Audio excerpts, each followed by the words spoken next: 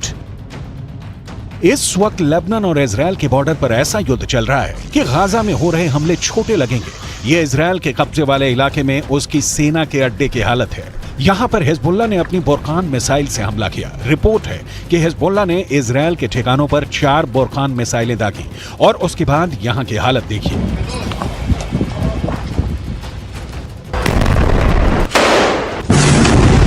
Hezbollah ने अपनी सबसे खतरनाक स्नाइपर फोर्स उतार दी है। हिजबुल्लाह ने अपने एंटी टैंक दस्तों को इजरायल की पोस्ट पर लगातार हमलों का ऑर्डर जारी किया है। इजरायल के कई शहर टारगेट पर हैं। गाजा में बमबारी के खिलाफ हिजबुल्लाह और हूथी दोनों ने अपने हथियार गोदाम खोल दिए हैं। यमन अब इजरायल के समुद्री जहाजों को भी टारगेट कर रहा है। लेकिन ऐसे हमलों और गाजा पर बमबारी जारी रखने के बीच नेतन्याहू ने अपना वॉर ट्रायंगल तैयार कर लिया है। नेतन्याहू के वॉर ट्रायंगल में सबसे बड़ा कोना गाजा में हमास का पूरी तरह खात्मा है।